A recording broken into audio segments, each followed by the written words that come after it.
Now let's look at the importance of plateaus. Plateaus, like mountains, share the same importance because they are all highlands. And mountains can be formed from lava, so can plateau. Mountains can be formed from tectonic movement, so can plateau. Mountains can be dissected to form other mountains known as residual mountains, so can plateau. So they are all highlands. They share the common importance, just that one it has a peak and the other has a flat summit. So let's look at the importance of plateau. We're not going to waste my time on that because we have already done the importance of mountains. We know the importance of mountains. So if we know the importance of mountains, then we can use that knowledge to answer questions on the importance of plateau.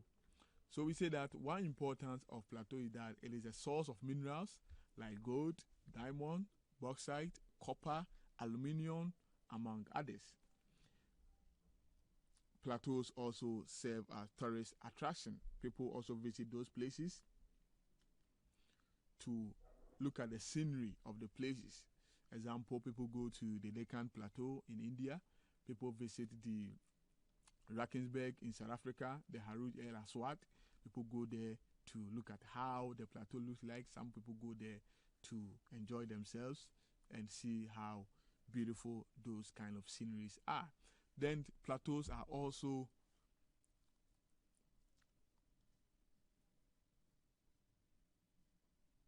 able to form what we call rain. And this type of rain, just like with the mountains, is known as the orographic rainfall or relief rainfall. Then places with plateaus serve as recreation and sports. People go there to relax. People go there to have fun, whilst others also engage themselves in sporting activities.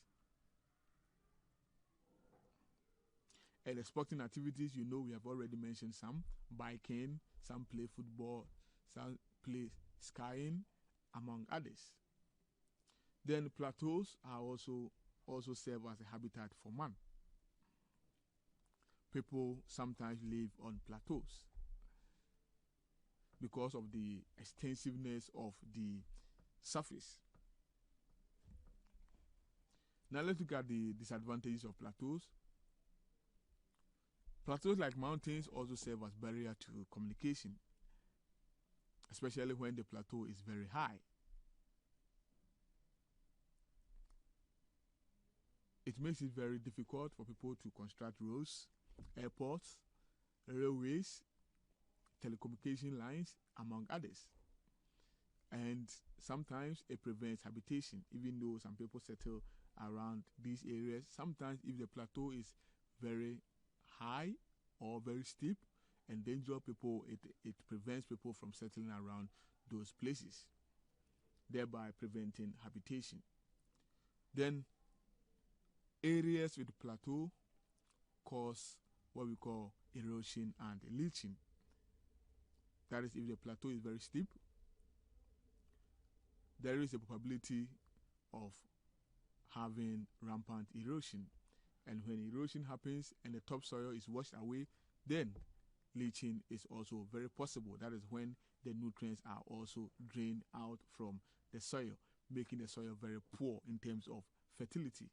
Then in these areas, there can be natural disaster, just like we talked about in mountains.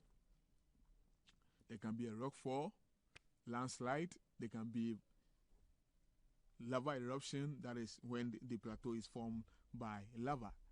Then flooding too is very possible if the plateau is very steep.